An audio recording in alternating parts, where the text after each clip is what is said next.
Hey, how's it going? Ben here, great to see you again. Thanks for tuning in. So in this video, we're going to be looking at the housing market in Thailand. Now on this channel, I've been doing a few videos to do with buying property and renting property here in Thailand.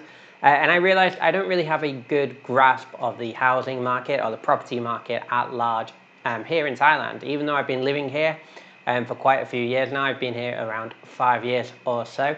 I've been renting property, renting a few different types of property in a few different locations for that time. I realized I didn't really have a good grasp or understanding of the housing market here in Thailand, and in an attempt to rectify that, I actually stumbled across an interesting website, an interesting PDF online that made me think that I should make a very short video. This one will probably be a pretty quick video, but I wanted to make a short video going over some of the things that I found. I recently made a video about buying property in Thailand, so if that's something you're more interested in, then check out that video. I'll leave a link in the top corner to that video. I'll also leave a link in the description below, so you can go there and check out that video if you're interested in buying property out in Thailand.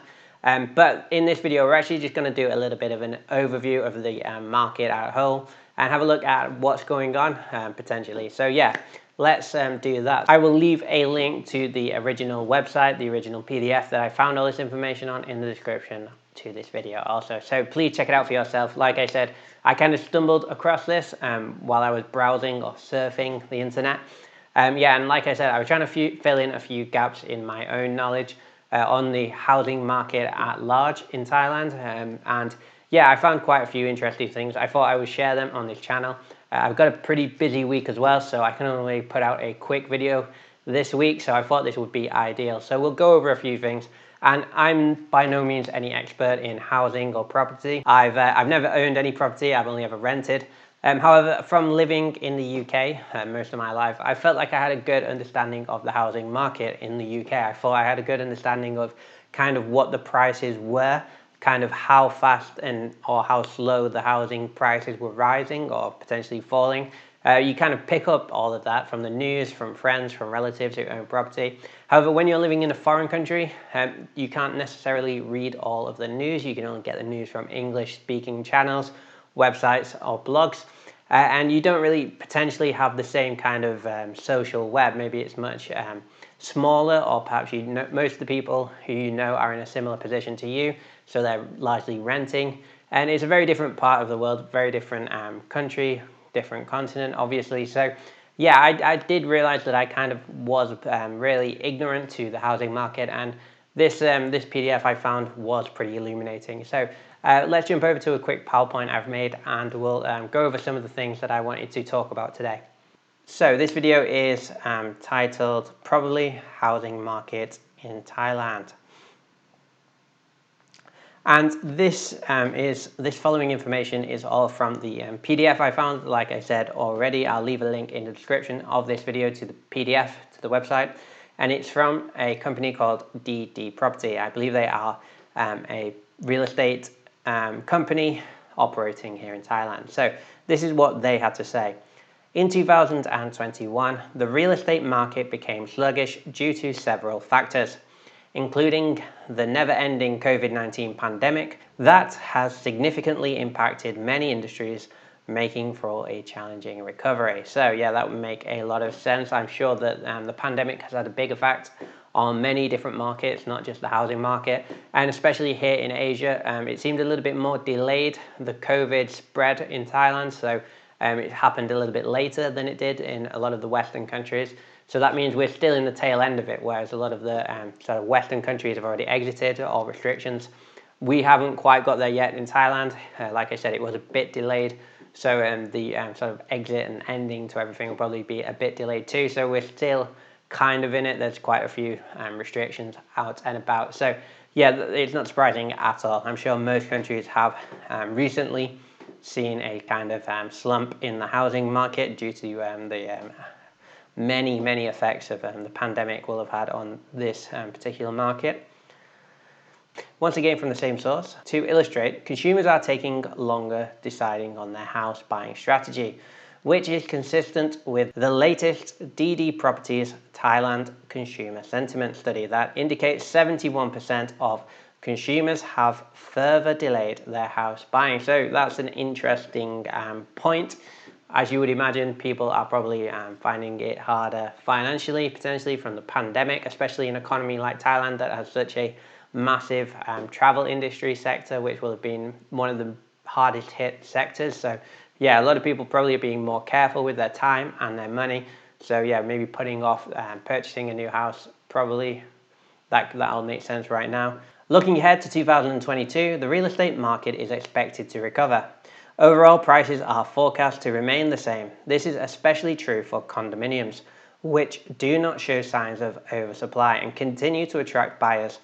The factors that need to be observed are how well the government controls the spread of COVID-19 and economic stimulus measures, which could help the market recover. Now, I find that interesting about condominiums because that is one of the main things, one of the main types of properties that foreigners can actually own. So I have mentioned it in that video I mentioned before. I'll leave a link in the description about buying a property here in Thailand. There are quite heavy restrictions on foreign ownership, specifically of land. So you necessarily can't buy a house because that will give you ownership rights to the land.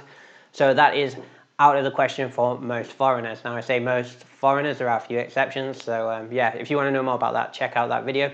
But yeah, predominantly if you're a foreign national living in Thailand, like myself, then the ownership or what you would be buying is probably limited to condominiums. So it's interesting that they don't necessarily see a decrease in demand for condominiums. Then again, it does say does not show signs of oversupply. So perhaps the building or supply rate has fallen also. So it might not be just due to the COVID-19 pandemic effect. Now this is a graph from the same company, DD Property. It's all on that PDF that, like I said, I'll leave a link to in the description so you can check it out yourself. I've just cherry picked a few things that I wanted to talk about. So this is the supply volume by price range year on year. And what you can see is kind of a drop off in supply volume at the top end. So the 10 to 15 million Thai baht is decreased by 1%, down negative 1%. So is the 5 to 10 million baht, that's down minus 1%. The Thai baht 1 to 3 million is up 42%, which is interesting.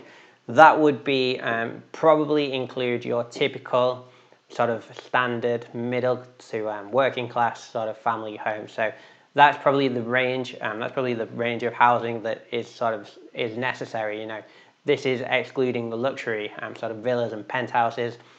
So yeah, that would be at the top of the sort of pyramid. Those 5 to 10 plus million Thai baht properties, they've seen a decrease. So it's kind of the luxury, the top end, where there has been a fall off. For the middle class and the working class and the cheaper properties, there's still high demand. Obviously, people still need to live. So that's probably not that surprising as well, because those people will need a supply of affordable housing. And the 1 million baht or the 1 million baht and below is up 78%. So that's massive. And yeah, that would include a ton of condos, I would imagine. So potentially that is why they're still being pumped out. So there's still high demand, still a high supply of the lower end of the property market, but it does seem that the higher end and the luxury part of the property market is they're having a fall in supply. Something else interesting that caught my eye on this particular document was the highest price growth area in 2021. And I don't actually know this district. Maybe we should have a quick Google. What was that called? Tahana?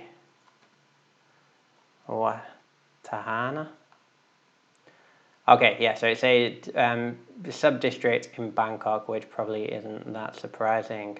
So yeah, it is one of the sub-districts in Bangkok, which has seen the highest growth in value in terms of property value increasing, and that's not surprising at all. Bangkok is the absolute center of the world when it comes to Thailand. It's the capital city. It's a financial hub. It's a massive tourist destination. Lots of people living there. Lots of business happening there. Not surprising at all that the sub-districts of Bangkok would see the highest rate of increase when it comes to property. That is probably one of the safer areas to buy property in, I would imagine. I can't imagine that demand for property in Bangkok is ever going to decrease anytime soon. So Yeah, that probably makes a lot of sense. That being said, the number 83% year on year is a massive increase. So yeah, I guess that's an average. So who knows what's happened there? Maybe public transport has extended out there. Maybe the SkyTrain's extended to this area. Perhaps it's a new up and coming area. Perhaps there wasn't much property there, now there is. Or perhaps there's simply been a lot of renovation and construction in the area, making it a more desirable area to live in. Either way, I thought it was kind of interesting. Now, this next infographic shows the biggest deterrent of purchasing a property.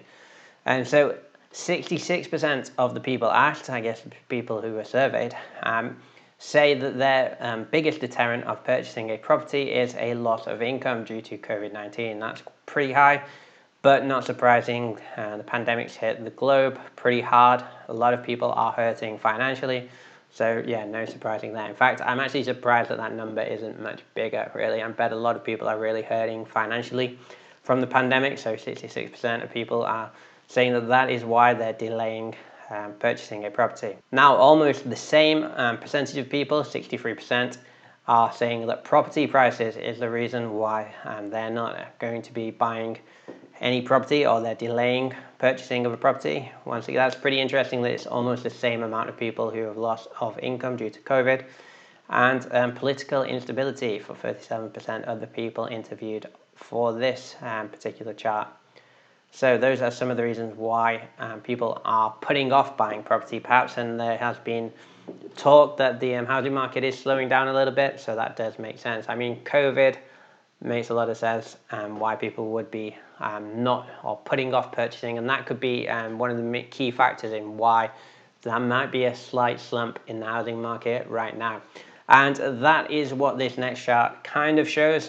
This is probably more interesting. So this is a property price trend, and it shows that we are actually on a decline overall. So yeah, you can see this chart starts in 2016 and runs all the way to 2021. We seem to be at a high in around 2019. So it actually does look like the housing market began to sort of decline just before the pandemic. So I don't know what the cause of that would have been. No surprise that from 2020 onwards, we've continued on a decline given the reaching effect of the COVID-19 pandemic. So yeah, this is something that's kind of interesting. Something that I didn't really know until looking into it was that we are in a kind of a slump. So it does look like it's going down. Now, I don't necessarily know if that's a good thing or a bad thing. Perhaps it's a really good thing. Perhaps this means you can buy a property at a price you would never have gotten it for under regular circumstances. Perhaps there's something else underlying, and perhaps we're not at the bottom yet. I don't know. I'd love to hear what you think about the declining overall trend in house prices. What do you think is the main cause? Let me know in the comment section if you have any theories, or send a link to anything that would suggest an answer to why this is actually happening right now. So the locations with the highest price growth are mostly located around city fringes and the outskirts of Bangkok. So yeah, like I said, not surprising at all. If I were forced to buy property in Thailand, I would love to one day. I don't know why I said forced. But if someone said to me I had to buy right now and I had the money, the funds were available, then I would probably look to somewhere like Bangkok. I feel that that is a much safer investment. Now, obviously, lots of people are buying houses for lots of different reasons. Some people are buying a home to live in for the rest of their time. Some people are looking for an investment opportunity. Some people want a holiday villa near the beach. So obviously, those things would change where you chose to purchase a house drastically. But in terms of if I wanted something that was kind of safe, which I thought would increase in value, then I would probably definitely go for somewhere in Bangkok. Like I said, it's the main sort of financial heartland of Southeast Asia in many ways, I think. And there's a ton of property there, millions and millions of people living there, such high demand to go there, all the business, all the work, and all of that kind of stuff. So yeah, I'm not surprised at all that the most growth in property prices is all centered around Bangkok. That's not surprising at all. And just to illustrate that point, the three greater Bangkok provinces enjoying significant price growth. So yeah, you can look over this chart yourself, but you have Pattun Thani, Nonthaburi Buri, and Samut Prakan, all provinces of Bangkok, or on the outskirts of Bangkok perhaps, that are enjoying the highest growth in average year on year price of property. So yeah, not surprising at all, I guess, really, when you think about it. But it is kind of interesting, and I thought I would show you. And that does actually conclude this video. So I know we didn't get into anything in too much detail. Like I said, I kind of found this document online. I thought it was really interesting. I thought a few things in it were really interested, and I wanted to share them with you. If you found this video enjoyable or useful, then hit that like button. If you have any comments specifically about property in Thailand, then let me know in the comment section. If I can, I will do my best to answer those questions. If you're living in Thailand, or if you plan to live in Thailand soon, then maybe consider subscribing, because I do talk about living in Thailand quite a lot on this channel. In fact, that is the main focus of this channel, and I am currently making a few more videos on the housing market. I felt that this document, this PDF, really illuminated a few things in my mind. It helped me understand the Thai housing market a little bit better. A few things that kind of confirmed a few of my sort of theories, so it was nice to have those confirmed. And it did show me a few charts that I hadn't been expecting, or that I wouldn't have seen otherwise. Like I say, housing markets in different countries are very different to what you may be expecting coming from a different country. So it is very illuminating, very interesting to sort of begin to dig into some of that understanding. Anyway, I really appreciate you watching this video, especially if you made it all the way to the end, as always, and I'll see you next time. Thanks a lot.